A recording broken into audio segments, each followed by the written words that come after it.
सैलाबी रेलों ने देहातों के देहात मलिया मेट कर दिए। आप क्या समझते हैं, मोदी साहब पैगाम भेजेंगे? मेरे ख्याल में आप पैगाम की बात कर रहे हैं, मैं तो एक्सपेक्ट करता हूं कि भारत को पाकिस्तान की मदद करनी चाहिए, और मेरा ख्याल है करेंगे। इस मुल्क पे इतनी सारी बलाएं टूटी हैं, इतने सारे क्या कहूँ मैं, अब आफात आई हैं।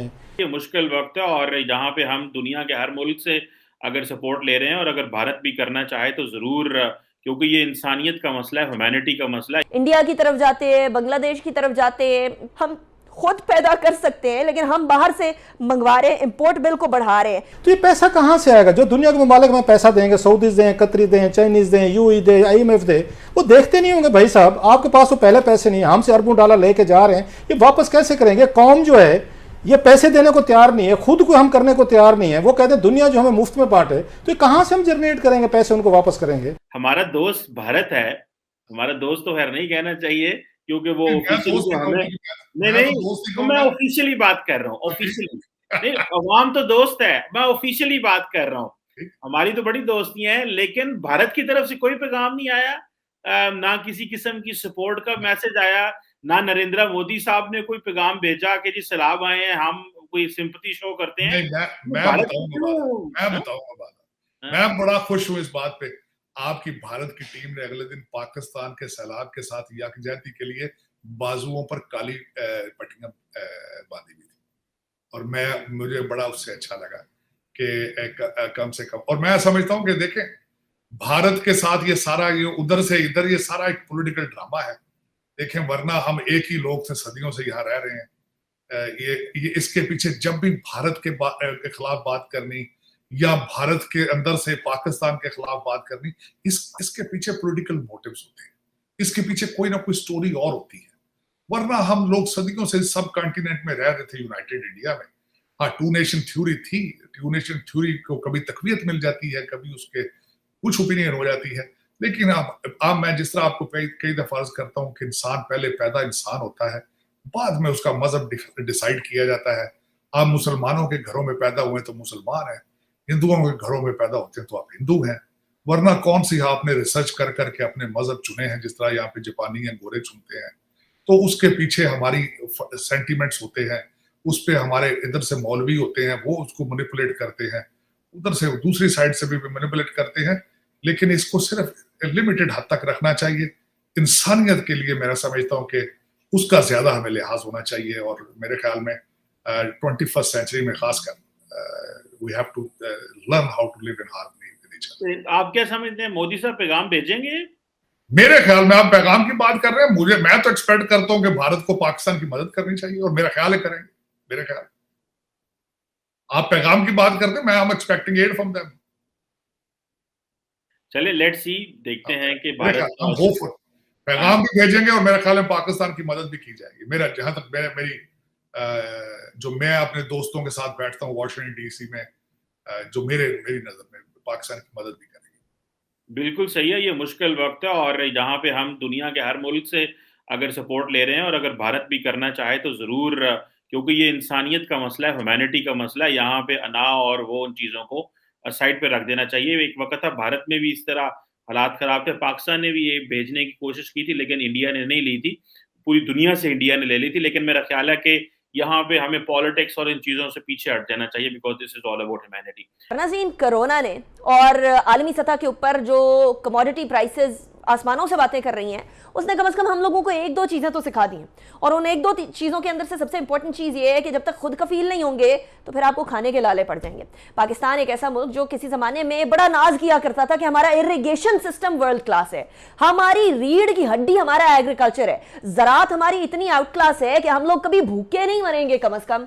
आज पॉइंट ये आ गया है कि हम लोग जो चीज़ें एक्सपोर्ट किया करते थे, आज वो इंपोर्ट करने के ऊपर जो है वो मजबूर हो गए हैं। पाकिस्तान की कुछ एक्सपोर्टेड क्रॉप्स या जो क्रॉप्स एक्सपोर्ट होती हैं उसके अंदर से राइस, वीट और कॉटन हुआ करती थी।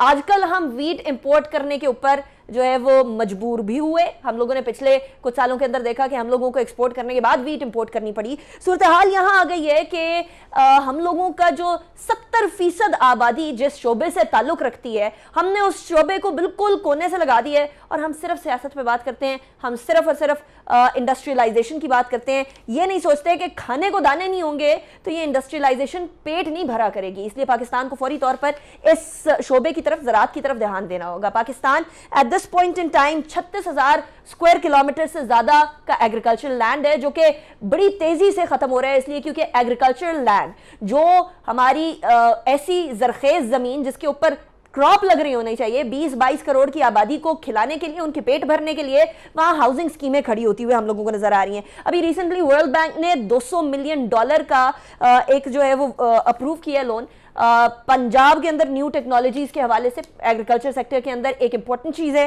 लेकिन क्या ये कोई फर्क डाल सकेगी? बिलखुसूस एक ऐसी शोबे के अंदर जो कि तकरीबन पाकिस्तान की जीडीपी का 25% है।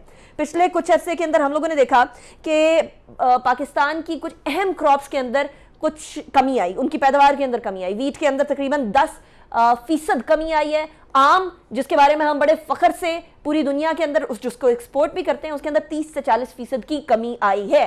क्लाइमेट चेंज भी एक बहुत बड़ी वजह है जो कि पाकिस्तान की ज़राअत को बड़े बुरे तरीके से मुतासिर कर रही है। किसी ज़माने में अपने घी और तेल के ऊपर इन्हिसार करने वाला पाकिस्तान अब मलेशिया से पाम ऑयल मंगवा रहा है और उसको भी इंपोर्ट बिल के अंदर वो भी एक बहुत बड़ा हिस्सा है। इसके साथ साथ हमारी दालें भी इंपोर्ट हो रही हैं, यानी जिस खाने को एक गरीब आदमी की मेज़ की जीनत कहा जाता है वो हम इंपोर्ट कर रहे हैं। जैसे ही डॉलर ऊपर जाता है वैसे ही दालों की कीमतें भी ऊपर चली जाती हैं। क्या खुद इन्हिसारी की तरफ आने के लिए वापस हमें क्या करना पड़ेगा?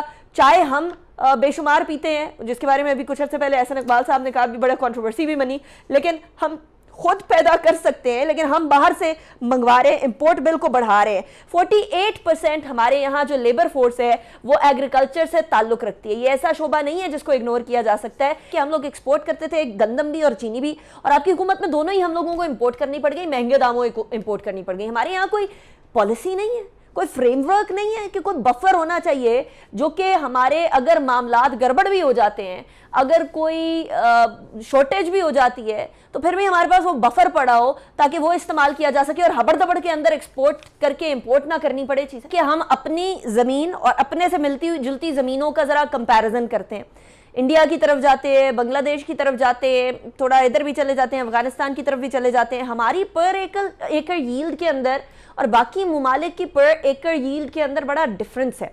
ये क्यों है? एक ही एकड़ के ऊपर वो कई ज्यादा गुना हमसे ज्यादा ग्रो कर रहे हैं चीजें, और हम जो है हमारी यहाँ फसल बुझ जाती है अक्सर। हमारे यहाँ मसला यील्ड का है जो आपने आइडेंटिफाई किया है। हमारे यहाँ 60% जो फार्म लैंड है वो है 25 एकड़ से कम वाले का। जिसके पास 25 एकड़ से कम जमीन है वो 60% है। उसकी यील्ड आप कंपेयर करें उससे जिसके पास 200 एकड़ है या 100 एकड़ है या ज्यादा प्रोग्रेसिव फार्मर है। मैं जनरलाइज कर रहा हूं, progressive farmer with larger land holding, ये नॉट नेसेसरीली ट्रू, लेकिन ये प्रॉब्लम हमें एड्रेस करना है। अगर एग्रीकल्चर में हमने सेल्फ सफिशिएंट होना है, जिस तरह आप बता रही थी कि हम तो वीट में सेल्फ सफिशिएंट हो गए थे, हम अब इंपोर्ट कर रहे हैं वीट। जो मेन जो हमारे लिए धचका है कि वीट हम इंपोर्ट कर रहे हैं दोबारा से, वी आर गोइंग, पीछे हम चले गए। अब ये प्रॉब्लम, और फिर आप जब क्रॉस कंट्री एनालिसिस आपने कहा देखे तो सबसे सक्सेसफुल केस हमारे पास दुनिया में चाइना का है। 1979 में इन्होंने रिफॉर्म शुरू किया। 79 से 1984 जो पहले 5 साल थे उसमें उनकी एग्रीकल्चर ग्रोथ जो है वो 7.5% सालाना थी। सालाना 7.5% थी। हम यहाँ 3-3.5 का तो टारगेट रखते हैं, वो कभी होता है कभी नहीं होता है, लेकिन 7.5 तब जाके उसने इकोनॉमिक ट्रांसफॉर्मेशन किया। एग्रीकल्चर को ग्रो किए बगैर नहीं हो सकता। और 3 चीजें चाइना से हमें जो सीखने की जरूरत है और जो हमारे लिए भी रेलेवेंट हैं और एप्लीकेबल हैं, वो नंबर 1, जैसे डॉक्टर परवेज साहब ने भी कहा, इकरार साहब ने भी कहा, इनपुट क्वालिटी सही मिक्स। हमारे यहाँ पे छोटा फार्मर मिक्स ही सही चीज लगा ही नहीं रहा सही टाइम पे। वो तो ये टाइम कौन बताएगा? काजी साहब, I am sorry, I am cutting you short, I am sorry, I am cutting you short. ये फार्मर को टाइम बताना कि उसने किस टाइम पर क्या करना है, and in context of climate change, ये किसकी जिम्मेदारी है? एग्रीकल्चर एक्सटेंशन की, और हमारे पास है फरसूदा मॉडल एग्रीकल्चर एक्सटेंशन का, जहां पे एक बंदा जाता है, बंदे को बताता है। हमारे पास देखें 82 लाख फार्म्स हैं 2010 के सेंसस के मुताबिक। आज अगर सेंसस होगा तो इससे कहीं ज्यादा होंगे। आपको कितना बंदा चाहिए जाके उसको मैनेज करना, उसकी वो क्वालिटी क्या जाके बता रहा है। इसलिए हमें डिजिटल फॉर्म पे जाना चाहिए आज। चाहे आप उसको आप रेडियो चैनल खोलें specifically for agriculture, TV channel खोलें स्पेसिफिकली, आप यूट्यूब यूज कर सकते हैं, आप सोशल मीडिया के चैनल यूज कर सकते हैं। मतलब आपके पास तो मल्टीपल सोर्सेज हैं जो आप यूज कर सकते हैं।